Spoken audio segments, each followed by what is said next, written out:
Bueno, ingenieros, bienvenidos y buenas noches nuevamente a los que están conectados. Vamos a continuar hoy a partir de nuestro módulo o de nuestra sección 231 en nuestro tercer curso de CCNA. Vamos a hablar acerca de OSPF de acceso múltiple o redes OSPF de acceso múltiple. Y vamos a mirar, en nuestra sección 231 nos dice o nos habla acerca de los tipos de redes OSPF y nos dice: otro tipo de red que utiliza OSPF es la red OSPF multiacceso. Las redes OSPF multiacceso son únicas, ya que un router controla la distribución de los LSA. El router elegido para este rol debe ser determinado por el administrador de red a través de la configuración adecuada. OSPF puede incluir procesos adicionales dependiendo del tipo de red. La topología anterior utilizaba vínculos punto a punto entre los routers. Sin embargo, los routers se pueden conectar al mismo switch para formar una red de multiacceso como se muestra en la figura. Las LAN Ethernet son el ejemplo más común de redes de broadcast con multiacceso. En las redes de broadcast, todos los dispositivos en la red pueden ver todas las tramas de broadcast y multicast. Entonces, como vemos, aquí tenemos un enlace punto a punto donde solo hay un posible origen y un posible destino, pero tenemos a los routers conectados en un switch, lo cual constituye una red de multiacceso con broadcast. ¿Por qué? Porque un broadcast enviado en esta red la van a ver todos los dispositivos conectados al switch, por lo menos todos los que estén en la misma VLAN.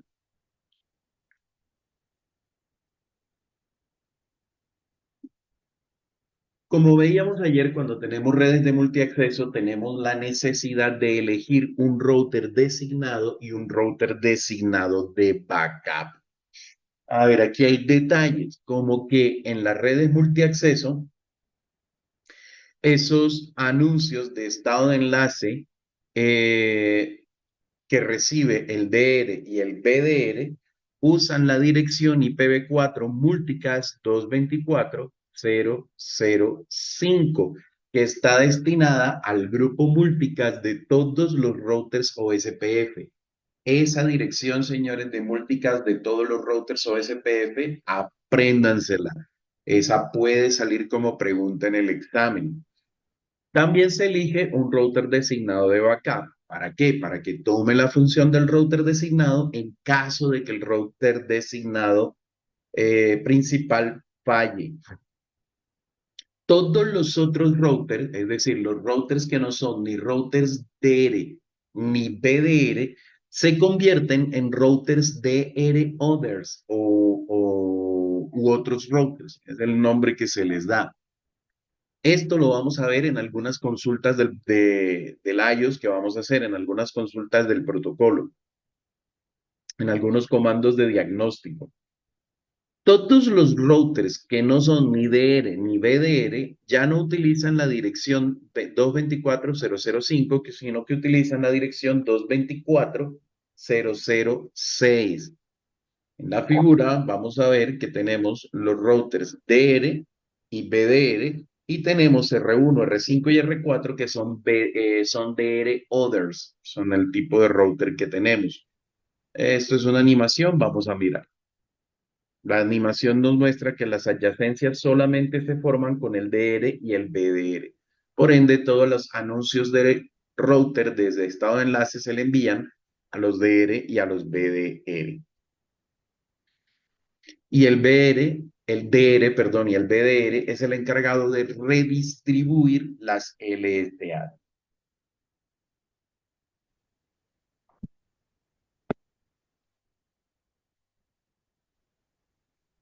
Topología que vamos a usar como topología de referencia para acceso múltiple. Tenemos una topología con las redes 172.16.1.0, 172.16.3.0 y 172.16.2.0. Son las LAN que están conectadas a los routers. Y tenemos como redes intermedias o la red a través de la cual se comunican todos los routers, la 192.168.1.0. Esa es la red en la que se comunican todos los routers.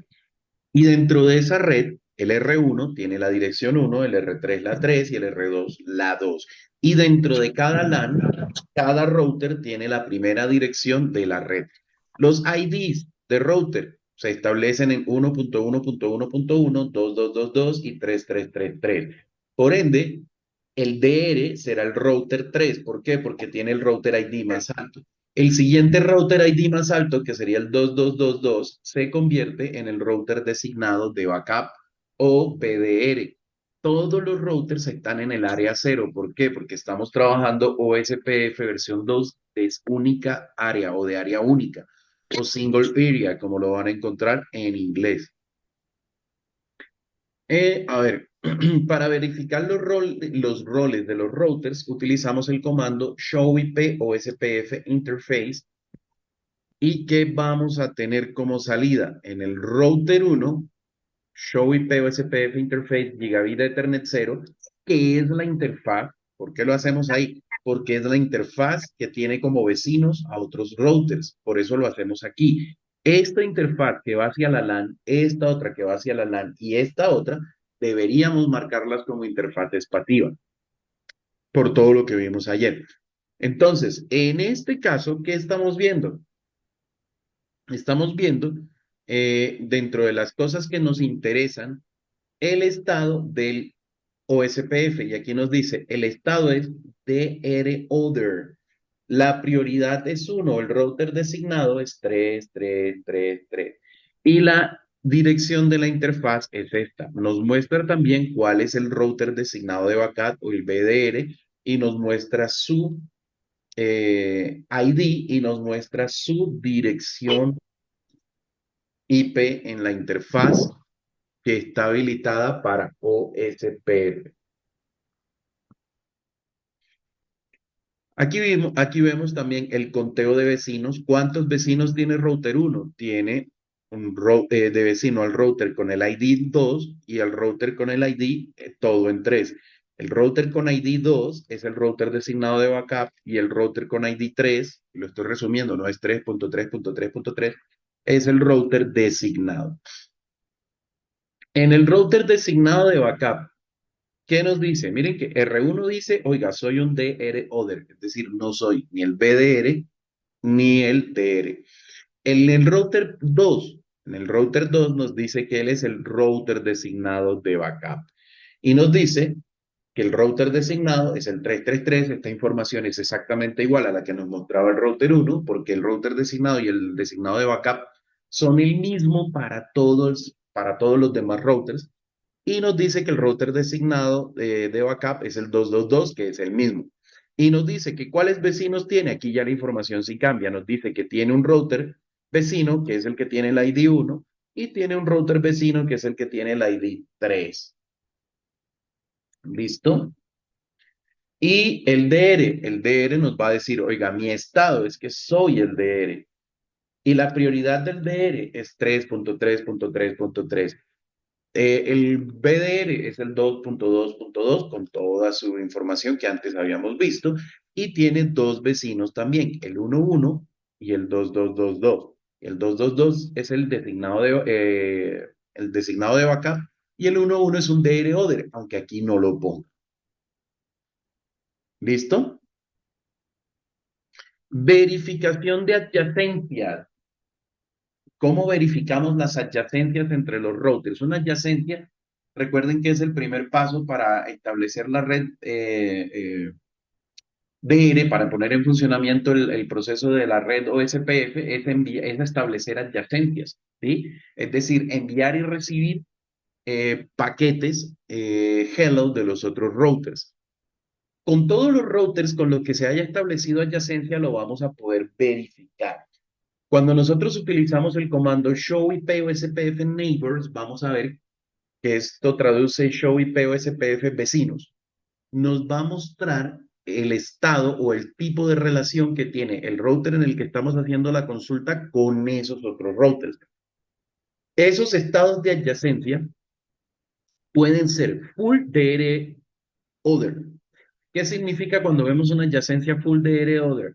Este es un router DR o BDR que está completamente adyacente con un router que no es ni el DR ni el BDR. Es decir, si usted está consultando en el router DR o en el BDR, todas las adyacencias que haya con routers DR Other van a aparecer en este estado, full DR Other.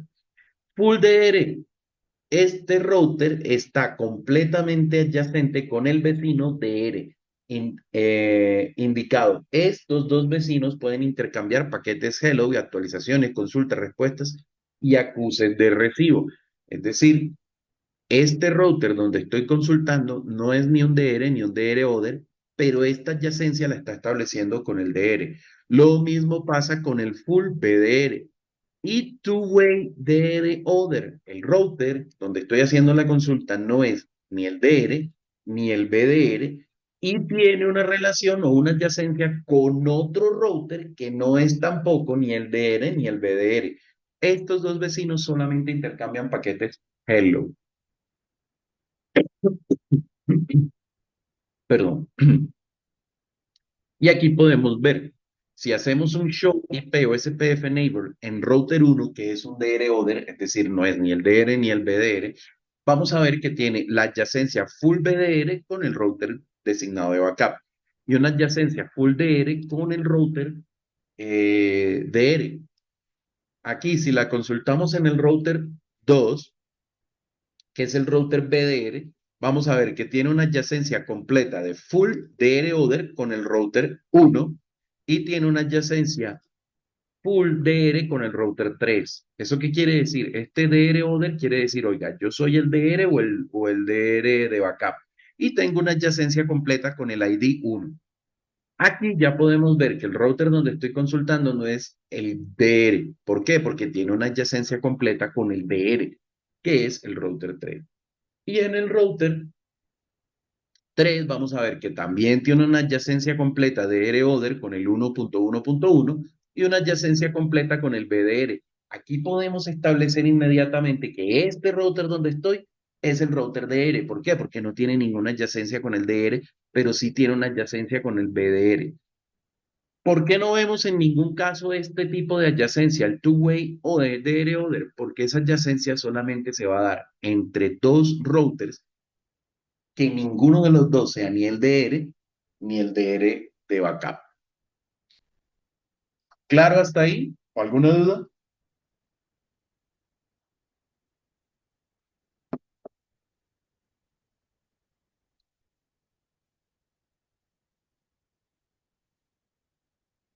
Ok, vale, asumo que no hay dudas.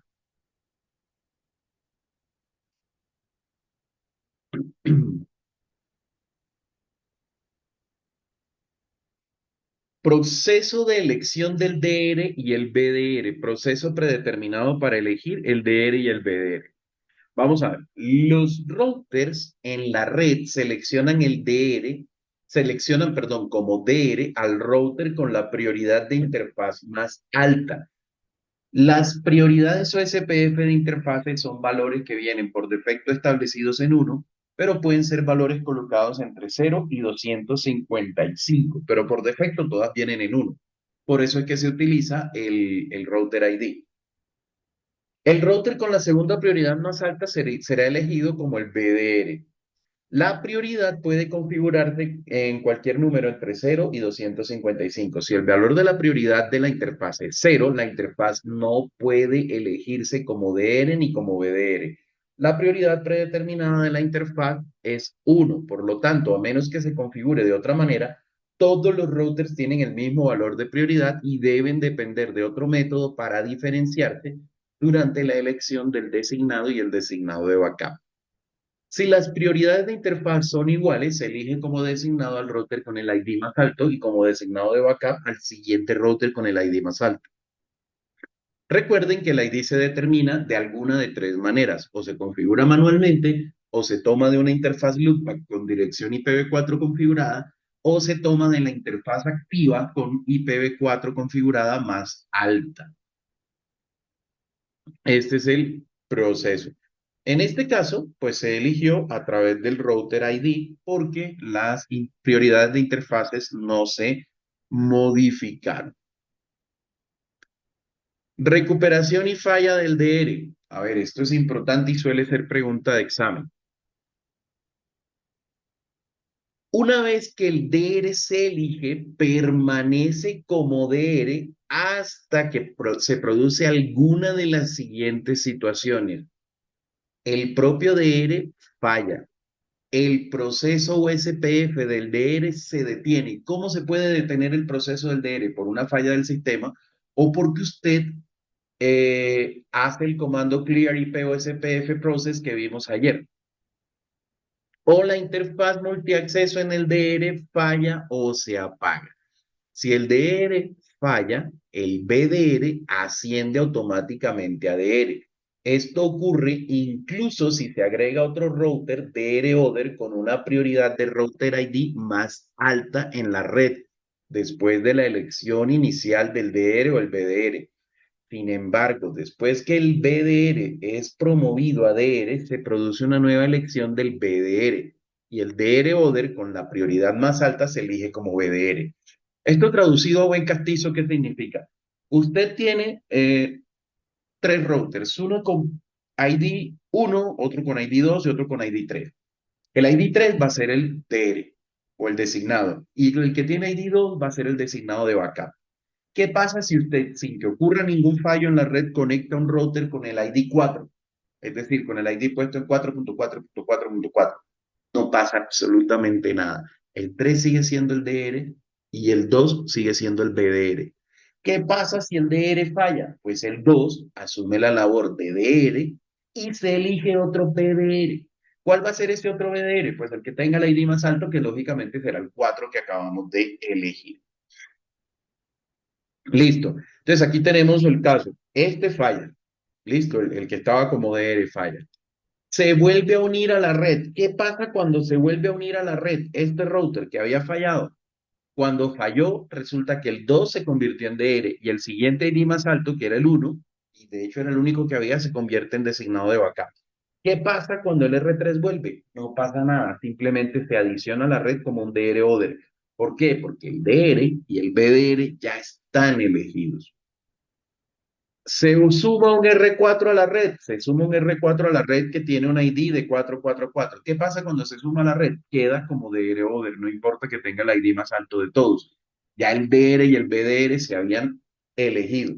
¿Qué pasa si el R2 falla? Si el R2 falla, el DR1, que se había elegido como router de backup, queda como DR. Y el 3 y el 4, a pesar de sus IDs más altos, siguen siendo DR others. Bueno, el caso del 3. El 4 se convierte en el BDR.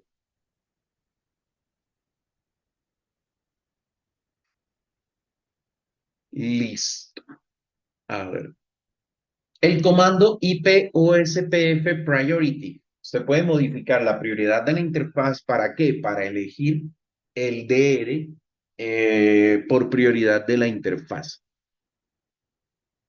¿Cómo lo modificamos? Ingresamos a la interfaz que queremos modificar y le colocamos, por ejemplo, IP OSPF Priority 255, por ejemplo. Podemos cambiar la prioridad del router 3 a 0. ¿Esto qué hace? Cambiar la prioridad a 0. Esto nos asegura que la interfaz o este router nunca va a ser elegido como DR ni como PDR. ¿Por qué razón podemos querer hacer eso? Pues porque de pronto es el router con menos características o el router menos avanzado que tenemos y no queremos que un router con pocos recursos de procesamiento o de RAM sea el router de backup o el router designado. Y aquí Clear IP o SPF Process detiene el proceso y hace que se vuelva a producir una elección de router BDR y DR. Aquí vemos la prioridad. Si consultamos Show IP o SPF Interface igual que antes, vamos a ver, aparte del estado, la prioridad que también la veíamos antes, pero la veíamos puesta en 1. Syntax Checker. Configurar la prioridad de OSPF. 5 minutos para esto, que es en realidad sencillo. Son las 7:24, a las 7:30, activo micrófonos nuevamente. ¿Listo?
Bueno, chicos, a ver. Avancemos. ¿Cómo les fue con eso?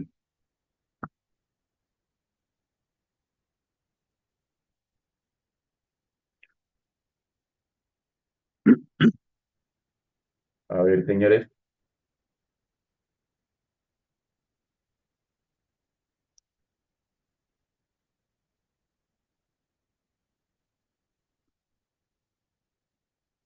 Camilo, Felipe, Johnny, Miguel, Oscar, Otto, Sebastián, ¿cómo les fue con el validador de sintaxis?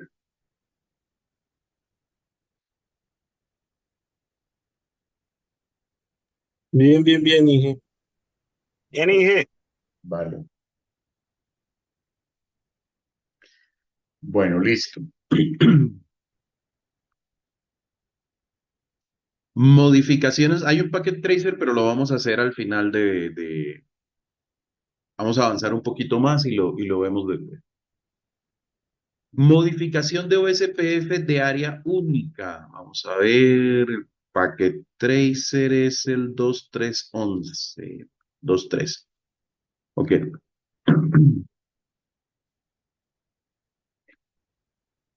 Métricas de costo de OFPF de Cisco. A ver, la métrica en los protocolos de enrutamiento dinámico es la manera o el valor que se calcula para determinar los costos de la ruta.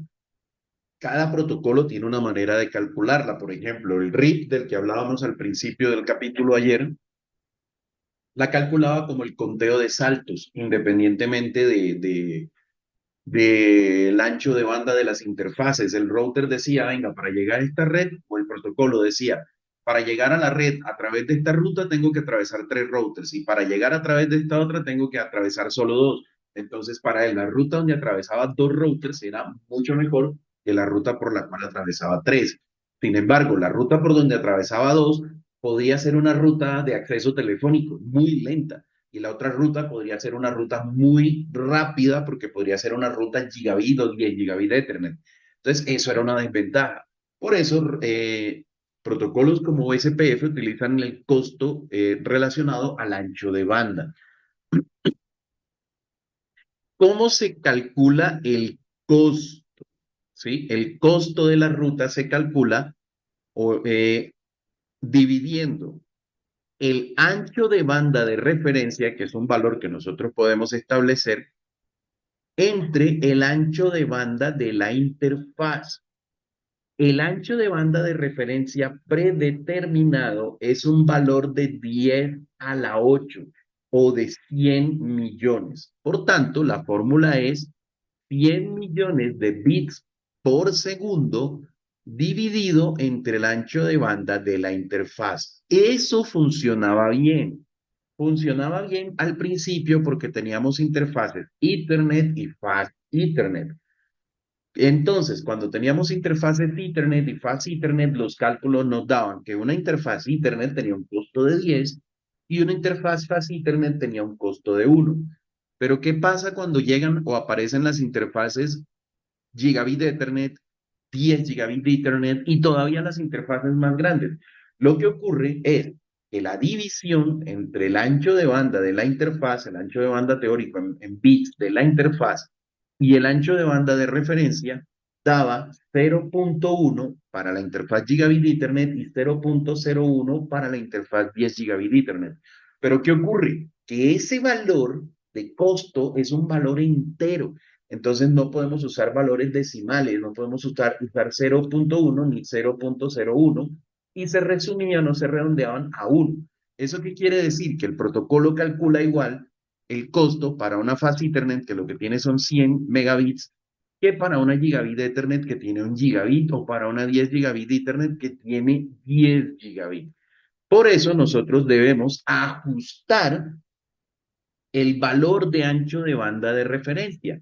¿Cómo lo ajustamos? Con el comando del modo de configuración de OSPF, es decir, ingresando IP OSPF a la configuración del OSPF con su número de proceso y vamos a escribir AutoCost Reference Bandwidth y vamos a especificar el número en megabits que queremos utilizar. Lo vamos a establecer por defecto o un valor que podemos usar valores más grandes, pero lo vamos a establecer por defecto en 10.000 megabits.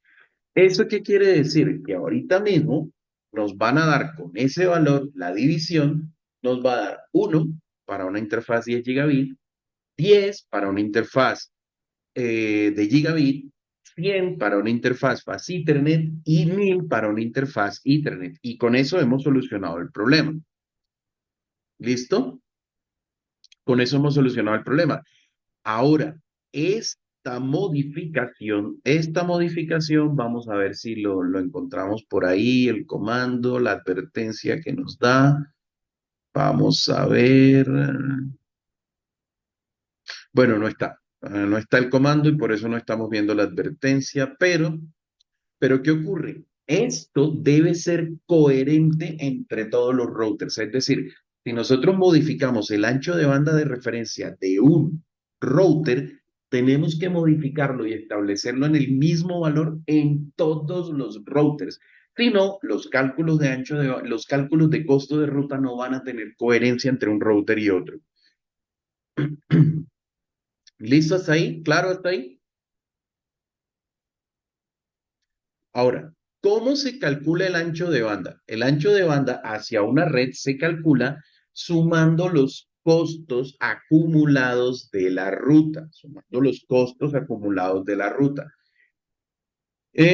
Vamos a ver aquí qué nos dice. Por ejemplo, si decimos aquí que nos muestre la ruta en la tabla de enrutamiento Show IP Route, pero le estamos diciendo que nos muestre la ruta hacia la red 10.10.20 desde el R1, del R1 hacia la red 10.10.20, o sea, hacia esta red, él nos va a decir que tiene una métrica de 11 o un costo de 11 o una métrica de 11, como nos aparece aquí, que viene siendo lo mismo. Si le decimos show IP route y le decimos la red eh, directamente, en lugar de decirle que nos incluya solo esa línea, también podemos ver los datos específicos para esa red. ¿Y qué vamos a ver? Que la métrica, como lo vemos en estas dos secciones, es 11. Y si lo vemos en la tabla de enrutamiento, ambas son las tablas de enrutamiento, pero aquí lo estoy viendo en modo normal y aquí le estoy diciendo que me muestre información detallada de una sola ruta. Si la miro en modo normal, también me va a decir que la métrica es 11. ¿Por qué la métrica es 11? Porque para llegar desde R1 hasta la red 10.10.20 tenemos el costo de esta interfaz, que tiene un costo de 1, el costo de esta interfaz, que tiene un costo de 10 hasta llegar a R1. Entonces, R1 que atraviesa esta interfaz con un costo de 10 y esta interfaz, que es la propia de la red, con un costo de 1. Eso me da ese 11 que tengo aquí. Nosotros podemos especificar los costos de las interfaces de manera manual. Es decir, para que no se calcule con el ancho de banda específico y el reference bandwidth, sino que nosotros lo especifiquemos de manera manual. ¿Cómo lo podemos hacer para establecerlo de manera manual? Nosotros podemos ingresar a la interfaz, ¿sí? Y emitir el comando IPOSPF cost y colocarle el valor de costo, por ejemplo, 30. A la interfaz loopback, decirle, oiga, el costo de esta interfaz va a ser de 10. ¿Con qué objetivo hacemos eso? ¿Para qué quisiera yo hacer eso? Cuando de pronto yo quiero tener una ruta que sea la ruta predeterminada por la razón que sea.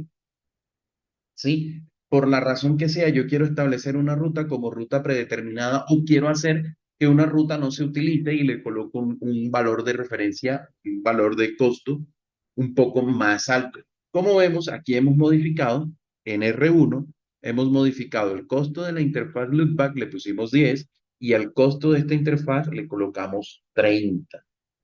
¿Listo? Y lo podemos validar ahora con Show IP Route OSPF Begin 10 para ver las rutas 10 y vemos que ahora el cálculo ha cambiado hacia la red 10.1.1.8 tenemos un costo de 20. Hacia la red 10.10.2.0 tenemos un costo de 20 también. Vamos a mirar desde R1 la red 10.10.2.0. 10.10.2.0. 10.10.2.0. Un costo de 20. Aquí lo tenemos por aquí. 10 y 10 tenemos un costo de 20. Tenemos un costo de 30 para la red 10.10.3.0. ¿Por qué? Para la red 10.10.3.0. Bueno, deberíamos tener para la red 10.10.3.0 deberíamos tener un costo de 40, porque esta es la red 10.10.3.0, que tiene un costo de 10 la interfaz y un costo de 30 esta otra interfaz. Debiéramos tener un costo de 40, por alguna razón aquí colocaron 30 como métrica. ¿Listo? Prueba de conmutación por error a ruta de copia de seguridad. Bueno, si apagamos una interfaz y volvemos a consultar, vamos a ver que ahora tenemos hacia la red 10, a ver, vamos a mirar. Ok, 30. Sí, no, ya sé qué pasó. ¿Qué ocurre? La red, ¿por qué tenemos 10.1.1.6 a esa red? Por ese router tenemos hacia la red 10.10.3.0 un costo de 30.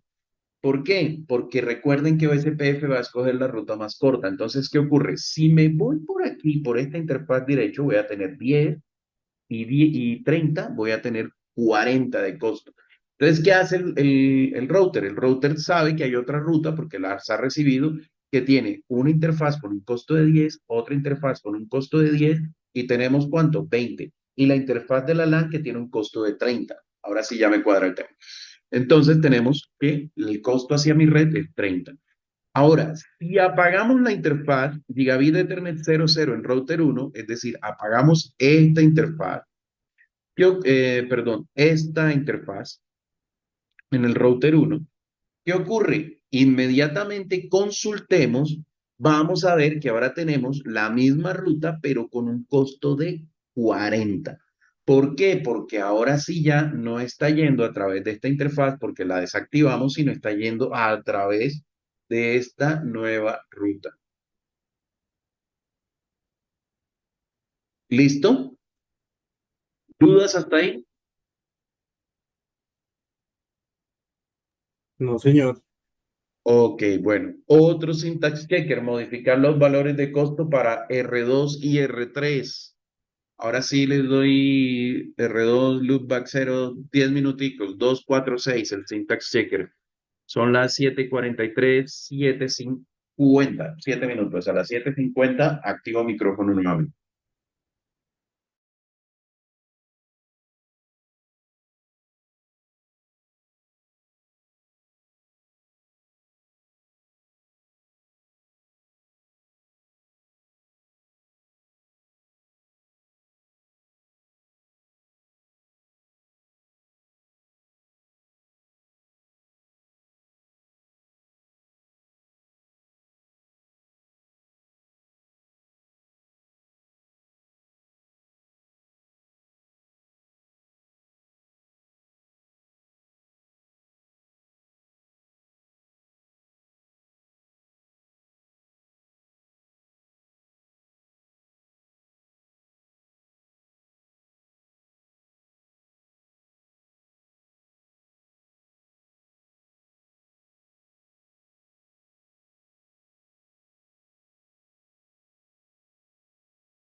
Listo, chicos, ¿cómo les fue? ¿Alguna dificultad con eso? ¿Todo bien?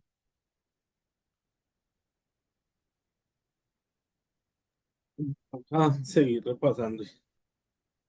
Sí, señor, toca seguir repasando. Esto es de bastante repaso. Bueno, intervalos de paquetes Hello. A ver, los paquetes Hello, entre otras cosas, ayudan a determinar si los routers todavía se encuentran activos o no se encuentran activos para modificar la topología, para cambiar el DR por el BDR, etcétera, etcétera. Esos tiempos, esos paquetes se envían a un intervalo predeterminado. Por ejemplo, aquí nos dice, a ver, vamos a ver, paquetes hello. Bueno, no nos dice. Pero de todas maneras, el router, y por acá está, debe ser 10 segundos, efectivamente. Todos los routers OSPF cada 10 segundos envían paquetes hello. Y hay otro temporizador que es el intervalo de dead, el dead intervalo, el intervalo de muerte. ¿Eso qué es? Es básicamente el tiempo que un router va a esperar después de recibir el último paquete hello desde un router vecino para determinar que ese router vecino se murió. Es decir, oiga, si yo no recibo paquetes hello de mi router vecino por 40 segundos, que es el valor predeterminado, declaro ese router como caído, como ausente, como muerto, se dañó, se perdió, se fundió, se le paró el proceso SPF, lo que sea. Entonces hago nuevamente recálculo de rutas y todo ese tema, solicito información a otros routers para establecer rutas a las redes que antes accedía por ese router. El intervalo de hello por defecto es cada 10 segundos y el intervalo de dead es cada 40 segundos. Es importante entender o saber o recordar que el intervalo dead o de muerte siempre va a ser 4 veces el intervalo de hello o el intervalo de saludo. De esa manera tenemos que controlarlo. Ahora, ¿qué ocurre? Hay redes donde que un router se dañe y no tener una ruta alternativa durante 40 segundos, el impacto en esa red no es muy grande. Pero hay otras redes de alta disponibilidad en las que nosotros no queremos que el servicio se interrumpa por 40 segundos, por la razón que sea. Entonces, ¿qué hay que hacer? Modificar esos intervalos a un valor mucho menor, por ejemplo, 1 y 4. O sea, cada 1 segundo envíeme paquetes hello. Y si en 4 segundos no recibo paquetes hello, entonces lo declaro como caído, como muerto al router y busco otras rutas. Eso me acelerará el proceso de restablecimiento del servicio, pero también recuerden que el router debe generar esos paquetes para poderlos enviar y los routers que los reciben deben poderlos procesar. Entonces, ¿qué ocurre? Va a ser un uso intensivo tanto de ancho de banda como de la CPU. ¿Cómo validamos esos intervalos? Con Show IP o SPF Interface, dentro de los valores que estamos viendo, son el intervalo de hello, 10 segundos, y el intervalo de muerte de 40 segundos. ¿Cómo los modificamos? Bueno, aquí vemos en Show IP o SPF Neighbors, vemos los temporizadores de dead. ¿Cuánto tiempo queda para declarar como muerto a ese vecino que tengo aquí con estos IDs? ¿Cómo los modifico? Los modifico desde la interfaz con el comando IPOSPF hello interval e IPOSPF dead interval. Por ejemplo, aquí estoy colocándolo en 5 segundos el hello y como deben ser 4 veces el tiempo de dead, estoy colocándolo en 20 segundos. Listo, es la manera de modificarlos. Syntax checker, modificación de intervalos, hello y that interval, como para que se les grabe, pues hagan el validador de sintaxis. Nuevamente, 5 minuticos, a las 8 en punto abro micrófono otra vez. Con eso lo recordamos más.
Listo.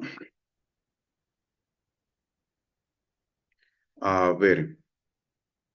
Propagación de ruta predeterminada. Propagación de una ruta predeterminada. Cuando nosotros tenemos un router, como en este caso R2, nosotros en R2, ¿qué hacemos? Cuando tenemos esta conexión a Internet. Como no vamos a recibir información de enrutamiento de Internet, porque no es seguro, salvo que seamos un ISP, entonces, ¿qué vamos a hacer? Vamos a crear una ruta estática predeterminada hacia la WAN, hacia la Internet, con IP route 0.0.0.0, con máscara de subred 0.0.0.0, y la IP de siguiente salto 62, 100, 0, 2 debe ser, porque aquí tenemos la 1 y esta es una /30, sería la 2. Sería la manera como haríamos nuestro IP route. O también, bueno, aquí nos dice, sí, 64, 100, 1, 0, 2. Entonces, aquí lo tenemos. Configuramos la interfaz loopback con la que estamos simulando la WAN y hacemos un IP route 0.0.0 con máscara de subred 0.0.0.0, y como esta es una interfaz que es como si fuera una interfaz serial, porque a la hora de la verdad es una interfaz virtual, podemos aquí colocar loopback 1 como interfaz de salida, o podemos colocar 64.100.02 para tenerla con IP del siguiente salto, por ejemplo. Pero como ese siguiente salto no existe, porque no tenemos el router aquí conectado porque esta interfaz es virtual, pues lo podemos hacer con la interfaz de salida. Ahora que ya tenemos esta ruta, nosotros podemos decirle a OSPF de R2 que le diga a R1 y a R3 que él tiene una ruta estática predeterminada, que se las propague. ¿Para qué? Para que ellos también usen esa ruta estática predeterminada. Obviamente ellos la van a apuntar a R2, no hacia la loopback, porque la loopback es de R2. Ellos la van a apuntar hacia R2. ¿Cómo le decimos que la propague? Entramos al router USPF10, el proceso que estamos manejando, y decimos default information originate. Ayer les dije que esto era prácticamente el mismo comando para todos los protocolos de enrutamiento que hay, que es básicamente el mismo, es la misma sintaxis. Con esto le decimos a OSPF, oiga, esta ruta estática predeterminada, propáguela. ¿Cómo comprobamos esa ruta? En el propio R2, pues la tenemos configurada como ruta estática. Ahí no hay problema. En R1 la vamos a ver como O asterisco E2. El O es que la aprendimos por OSPF y el asterisco es que es la ruta candidata a ser ruta predeterminada por defecto o default gateway. E2 es una clasificación de rutas externas de OSPF. Efectivamente, es una ruta externa, es una ruta que me lleva fuera del dominio de enrutamiento. Y aquí nos aparece la ruta creada. Nos aparece la ruta creada, estática, aprendida por R1 desde R2. Y miren que aquí ya no la tenemos directamente conectada, sino que la tenemos a través de una router de siguiente salto y tenemos la interfaz de salida, es decir, la tenemos completamente especificada. 10.1.1.6 es la IP. 10.1.1.6 es la IP que es R1B de R2.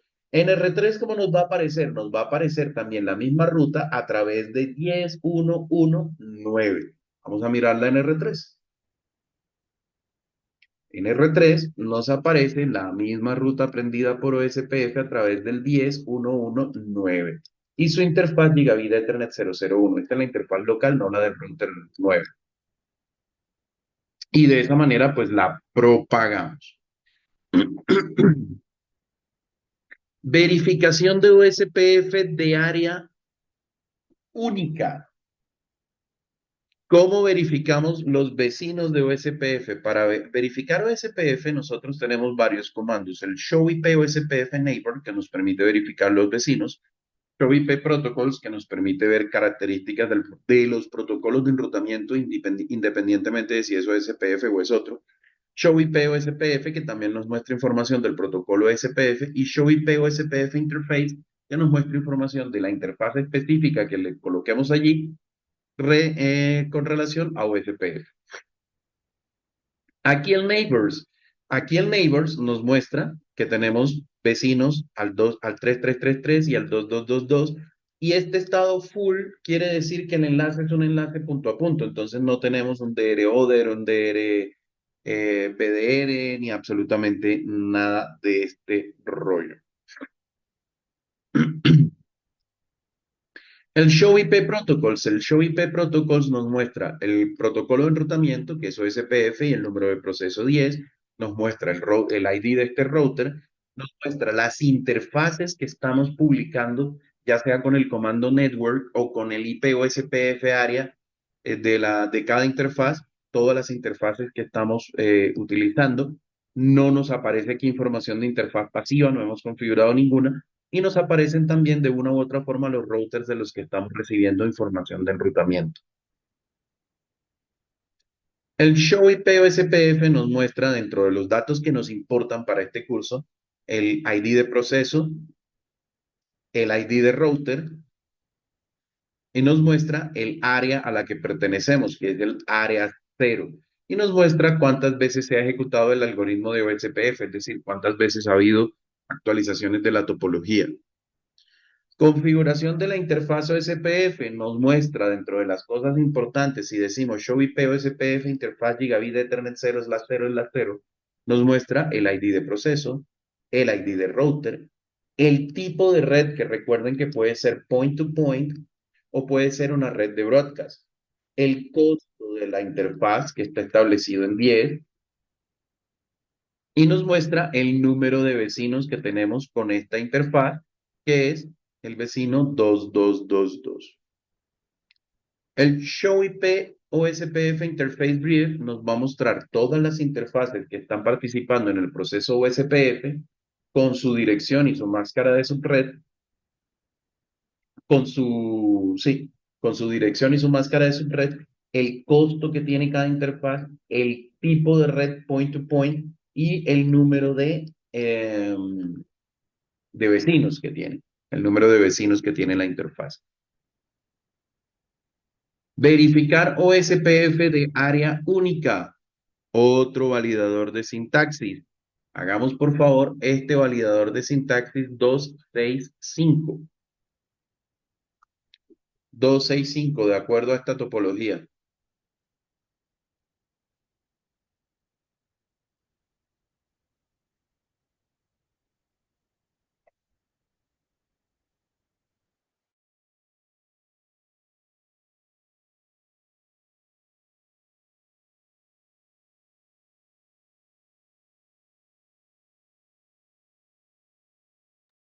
Diez minutos, 8:18. Bueno, son las 8:09, 8:20. Reactivo micrófonos. Les doy 10 minutos para ese validador de sintaxis.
Bueno, chicos, ahora sí vamos a hacer el Packet Tracer, pero vamos a hacer el Packet Tracer 271 y vamos a hacer el Packet Tracer 273, 271 y 273. Se los voy a pegar en el WhatsApp.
Ingenieros, el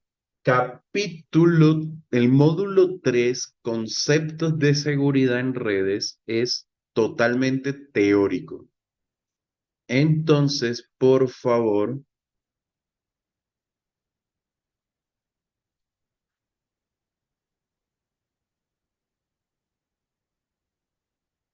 se lo estudian por su cuenta. Vale, este lo leen ustedes solos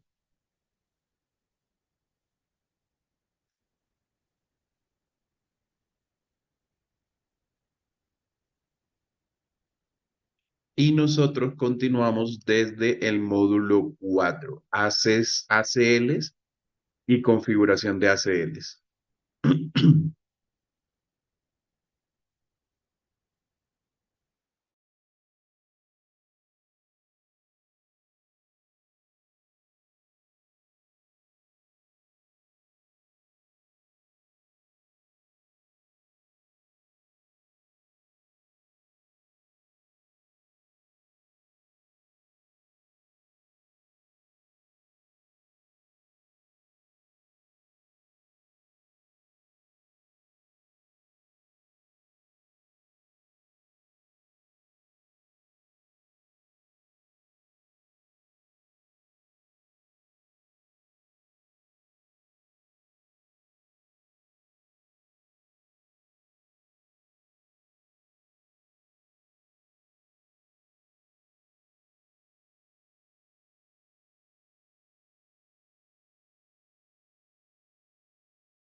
Bueno, ingenieros, quedo atento de esos laboratorios. No he recibido ninguno todavía. Quedo pendiente. Listo, profe. Bueno, señores, que tengan feliz noche. Hasta luego. Bueno, hasta luego.